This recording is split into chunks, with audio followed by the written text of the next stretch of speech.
Question is on the amendment by the gentlewoman from North Carolina. All in favor say aye. Aye. All opposed, no. No. In the opinion of the chair, the noes have it and the amendment's not agreed to.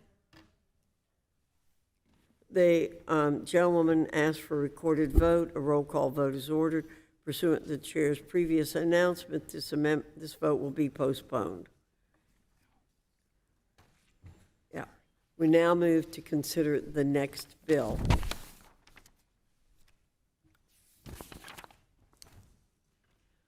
Committee will now proceed to consideration of the resolution HJ Res 165 for amendment. The resolution was circulated in advance and printed copies are available. The clerk shall designate the resolution. HJ Res 165, providing for congressional disapproval under Chapter 8 of Title 5 United States Code of the rule submitted by the Department of Education relating to non-discrimination on the basis of sex in education programs or activities receiving federal financial assistance. Without objection, the first reading of the resolution is dispensed with. Are there members who wish to be recognized for further discussion on the resolution? Ms. Miller, you are recognized for 5 minutes. Thank you, Madam Chair. In 1972, Congress enacted Title IX with the goal of giving our girls and women more opportunities, not biological men. Since then, Title IX has paved the way for our girls to access new opportunities in education, scholarships, and athletics. Unfortunately, Joe Biden is destroying all that progress. I am proud to be leading the effort to overturn Joe Biden's unlawful and radical reinterpretation of Title IX. Joe Biden and his Democrat enablers in Congress claim that the Supreme Court's ruling in Bostock makes their interpretation of Title IX legitimate. This is a lie. The Supreme Court specifically said in their ruling that Bostock should not be applied to Title IX or any civil rights law. But they don't care. They're stripping students, educators, and parents of their legal rights. Joe Biden has made it illegal to disagree with the radical left's view of gender. This is a blatant violation of students' and educators' free speech rights. And worst of all, this rule enshrines in law the left's ongoing war against parental rights. This rule also doubles down on the radical left's attack on biology, at the same time that medical associations around the world are waking up to the harm that's being done by these policies. The American people, they are fed up with men taking away the athletic opportunities from our girls, and they're horrified at the prospect of our girls having to shower with men and share the locker room with them. Democrats are telling us loud and clear they don't care about our girls. And if you disagree, Joe Biden is going to punish you and take federal money away from your schools.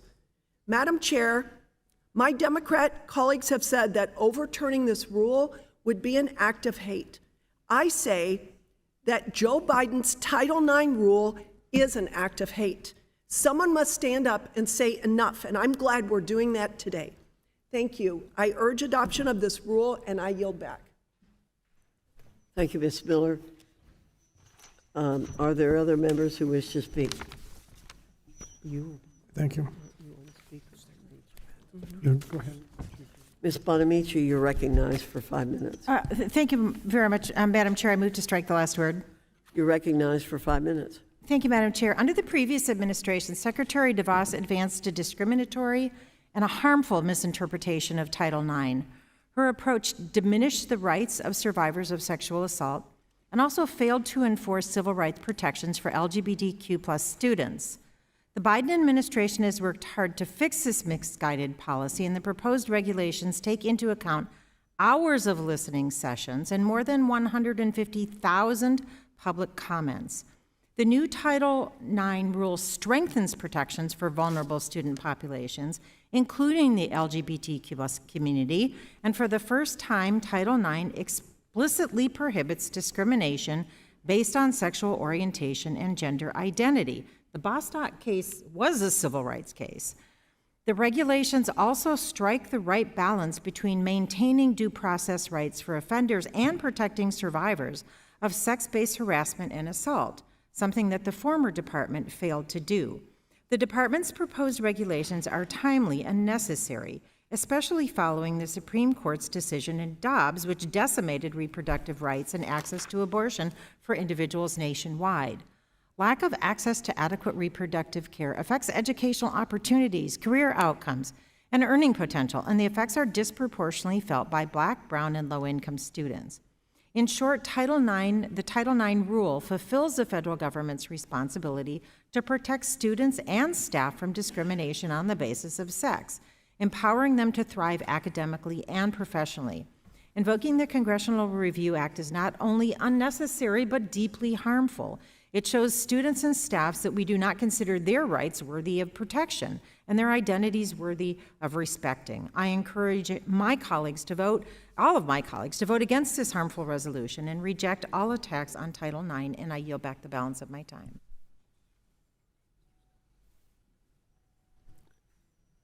Thank you, Ms. Bonamici.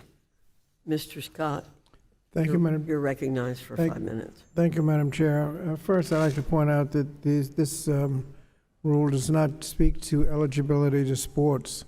That issue will be taken up in a later rule. Title IX prohibits discrimination in education on the basis of sex, whether my colleagues like it or not. The Trump-appointed Justice Neil Gorsuch held that protections of Title VII of the Civil Rights Act against workforce discrimination because of sex must be interpreted to include discrimination on the basis of sexual orientation and gender identity. The court, in the wake of that opinion in the case of Bostock v. Clayton County, had the opportunity to hear cases that raised the question as to whether or not the same interpretation holds for Title IX. Lower courts have held that it does. The Supreme Court has refused to hear appeals on those cases, letting those interpretations stand. So to the extent my colleagues have a problem with the rule before us based on the interpretation of sex, that problem does not lie with the Department of Education, but with the Supreme Court. Further, I find it baffling that this committee has spent 6 months and over 5 hearings investigating the existence of hostile learning environments in education settings and then decides to bring the CRA bill to the committee for reasons they have publicly stated.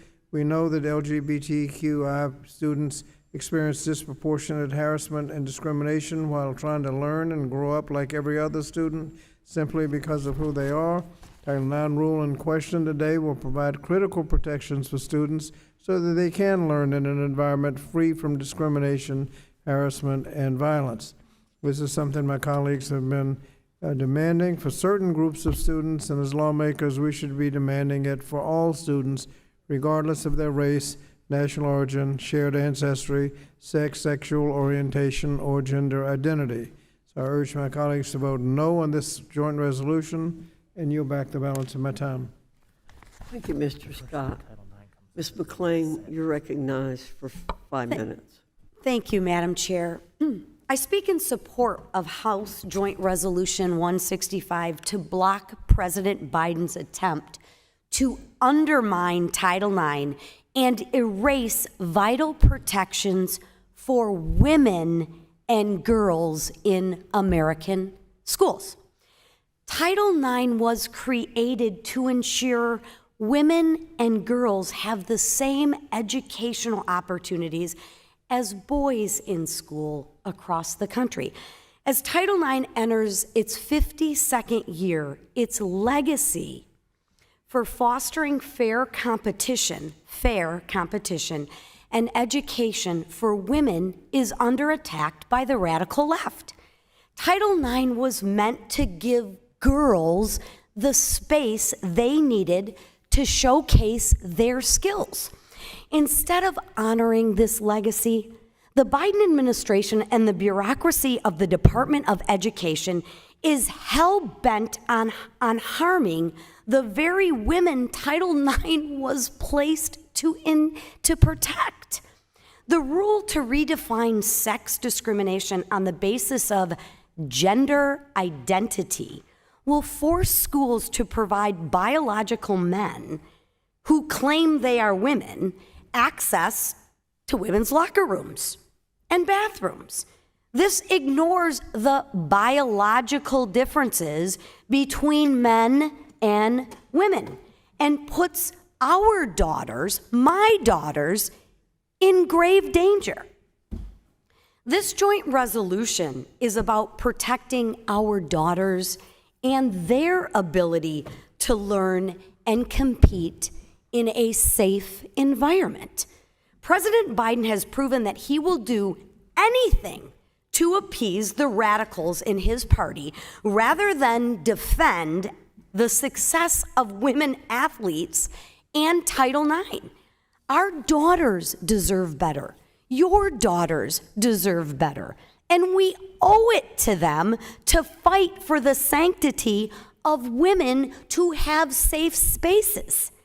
I'll make it simple for the Democrats. Men do not belong in women's spaces. The fact that I need to say that is a sad reflection of where the other side is on this aisle. The simple fact is that we are here today because the Biden administration is putting leftist policies over the protection of our daughters, of our women, and our girls. If the Biden administration goes down this path, it will mean more women will lose out on academics and athletics. Since when are we so discriminatory against women? I don't understand that. I mean, they should have opportunities. Women and girls should have opportunities that were afforded to them under Title IX. Remember, we fought so hard for Title IX, for women. Right? Remember the women's lib generation? Right? I am proud to co-sponsor this common sense legislation and to urge my colleagues, support your daughters and vote for this legislation. Thank you, Madam Chair, and I yield back.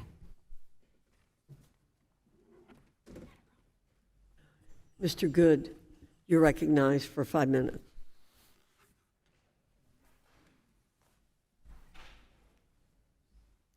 Thank you, Madam Chair. I move to strike the last word. You're recognized for 5 minutes. On April 29, 2024, the Department of Ed released a rule changing Title IX of the Education Amendment of 1972 to include sexual orientation, gender identity, and the definition of sex. With a stroke of a pen, the Biden administration destroyed Title IX's promises of equal opportunity for women and eradicated sex-protected spaces like bathrooms, locker rooms, and campus housing for students from kindergarten through grad school. The Title IX rule forces schools to adopt the left's radical worldview that sex is something that can change on a whim, something that's chosen or decided, as opposed to it being scientifically embedded in our DNA. Of course, the folks on the other side, the Democrat Party, supports young children self-diagnosing gender dysphoria, and then adults' ability to abuse them, young children, via puberty blockers, cross-sex hormones, and even surgery to forever maim them, disfigure them for the rest of their life. It's clear from this rule that the left would rather perpetrate the harm of gender confusion than stand up for women and girls. Unless Congress or the courts intervene, the Biden administration's rule will go into effect on August 1. So next year, don't be surprised when you see more boys joining girls' sports teams. And you can thank President Biden when your daughter finds out that her freshman roommate is actually a man. Brace yourself for the onslaught of investigations at the Department of Education's Office of Civil Rights when teachers and students who refuse to use non-biological pronouns are reported. So I thank Representative Miller for her courage, her leadership, and her effort, her relentless effort to protect women and girls in locker rooms, defend women in sports, and to follow the science, the God-created science, and I'm proud to support this legislation. I urge all of my colleagues to nullify the Biden administration's rule by supporting H.J. Res. 165, and I yield back. Thank you, Mr. Good. Mr. Moran, you're recognized for 5 minutes. Thank you, Chairwoman Fox. I move to strike the last word. You're recognized. Today, I rise in support of House Joint Resolution 165, introduced by my colleague, Representative Mary Miller from Illinois.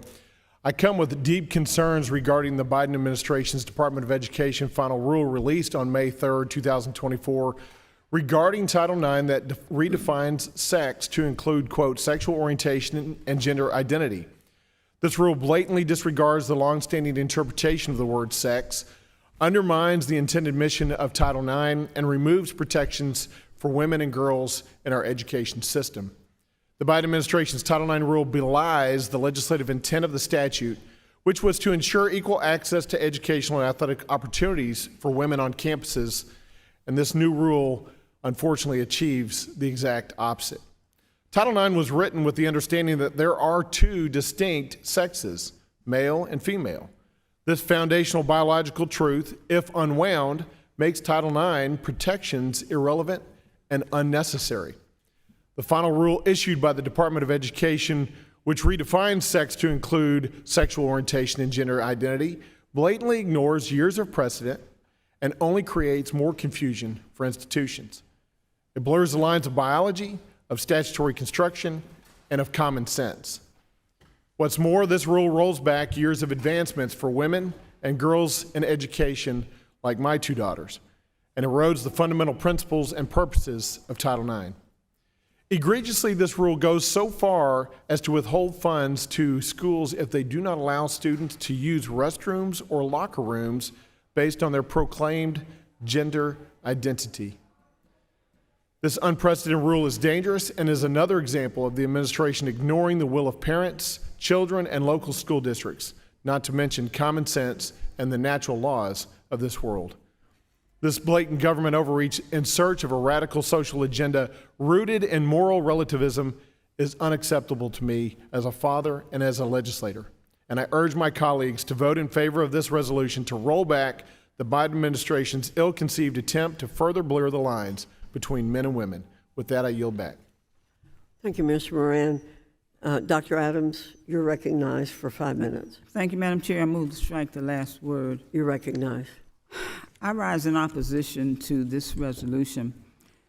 We cannot allow this attempt at fear-mongering overshadow how groundbreaking this new rule is for so many students in our country. These changes provide much-needed clarification on what schools are obligated to do in cases of sexual harassment and discrimination. They strengthen the requirement for schools to respond promptly and equitably in their investigations. They also significantly strengthen protections for pregnant and parenting students. These regulations require schools to provide pregnant students with information on the school's obligations and accommodations they must offer, including voluntary leaves of absence and lactation spaces. They also explicitly prohibit discrimination on the basis of sexual orientation or gender identity. As a professor of 40 years, I deeply value the role that education has in student lives. And every student deserves a quality education, free of harassment and discrimination. This final rule is an excellent step in the right direction for our students, and I'm proud to support it, and I yield back the balance of my time, Madam Chair. The gentlewoman yields back. Mr. Takano, you're recognized for 5 minutes. Thank you, Madam Chair. I move to strike the last word and rise in opposition to this resolution. You're recognized for 5 minutes. The Department of Education issued a final rule this past April. This rule is a triumph. It strengthens protections against sex-based harassment and clarifies protections for LGBTQI plus pregnant and parenting students. This rule makes significant strides in repairing the damage that the Trump administration's Title IX rule established. Under the DeVos Department of Ed, a lack of explicit protections and enforcement powers excluded many women, LGBTQ, and pregnant and parenting students from the full freedom to pursue a quality education. The Republican objection that sex discrimination should be interpreted to include sexual orientation and gender identity will tear down all of the protections that this essential rule clarifies. Let's be clear. The Title IX rule does not create new rights for LGBTQ plus students, but simply clarifies how the U.S. Supreme Court decision in Bostock v. Clayton County should be interpreted in school environments. This is a population of students in need. Currently, 83% of LGBTQ plus students, LGBTQI plus students, face victimization at school. States with laws that target LGBTQI plus students have seen the number of hate crimes quadruple in the last 5 years, or the last few years. And this is a youth population that has among the highest statistics of anxiety, depression, suicidality, and youth homelessness. It is our obligation to support these kids and defend their right to what every child in America should have: access to a high-quality education free from fear and victimization. Instead, my colleagues across the aisle have chosen to use their bully pulpit to ensure that LGBTQI plus kids do not have the same rights and freedoms as their peers. They are going out of the way to remove all the protections this rule offers through this CRA, and all to dispute the definition of a single phrase. This CRA would have disastrous consequences for countless students that saw their right to education dissolve under the Trump Title IX rule. Survivors of sexual harassment and assault will continue to face significant barriers to completing their education if this CRA comes to pass. This CRA is a roadmap not only to wipe out the entire rule, but also tie the hands of a federal agency from undertaking any federal rulemaking related to these topics. This is a cruel, dangerous, and shameful waste of this committee's time during Pride Month nonetheless. I urge opposition to the joint resolution, and I yield back, Madam Chair. The gentleman yields back. I recognize myself for 5 minutes. It's very disturbing to hear some of the comments that are being made about this resolution and what was done under the Trump administration. The Biden administration's rule says that men must be given access to girls' locker rooms, bathrooms, and athletic teams. By stating that schools' obligations to comply with Title IX is not alleviated by FERPA, the rule will seemingly force school districts to adopt the pernicious practice of hiding information from parents about their children's medical and emotional health. Democrats are saying that this rule doesn't affect women's sports. That's not true. While the Department of Education is sitting on a separate regulation dealing specifically with athletics, which it will presumably release after the election, the Biden administration is already working hard to rip athletic opportunities away from women and girls. This rule we're debating today includes no carve-out for athletics. The Biden administration also intervened in a court case in West Virginia in opposition to a state law ensuring that only biological women would participate in women's sports.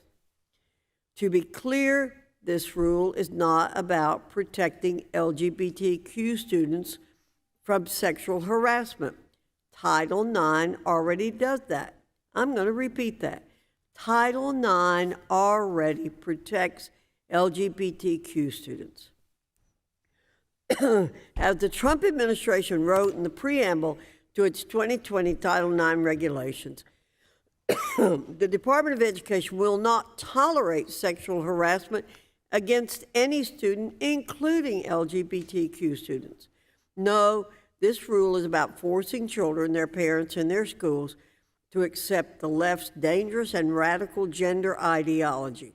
the left's blatant and intentional attempts to redefine our sons' and daughters' identities by questioning biology itself has already done significant harm to our children and society.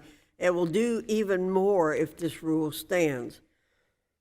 The rule is also wrong legally. The Biden administration justifies its interpretation of Title IX by pointing to the Supreme Court's ruling in Bostock versus Clayton County, Bostock.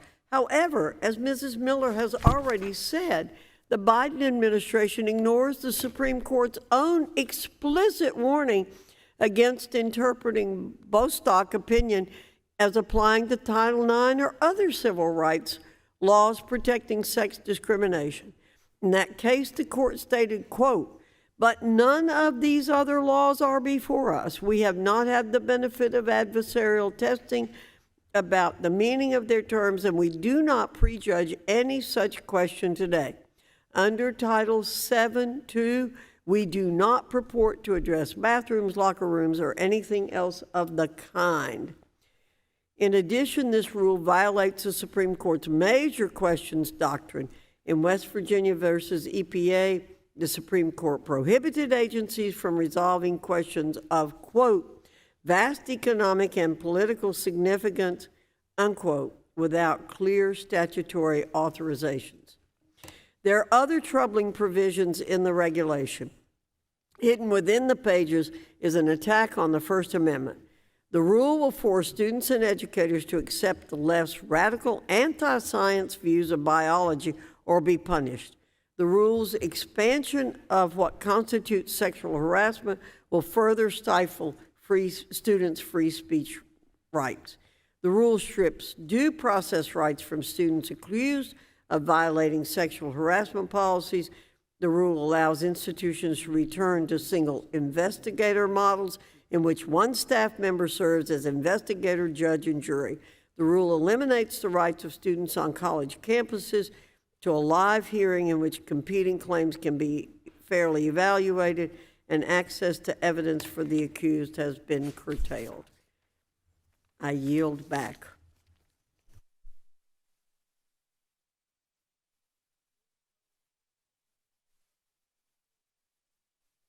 To HJ Res 165, all in favor say aye. Aye. All opposed, no. No. In the opinion of the chair, the ayes have it, and the resolution is agreed to.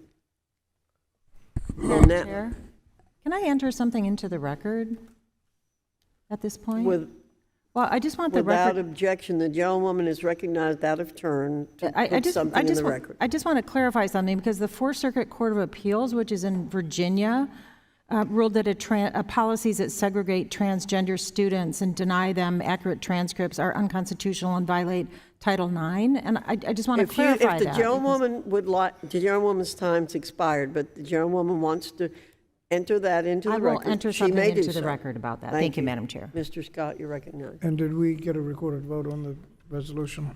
A recorded vote has been requested. A recorded vote will be later in the process. The committee will now proceed to the consideration of the excuse me. Oops. The committee now proceed to the consideration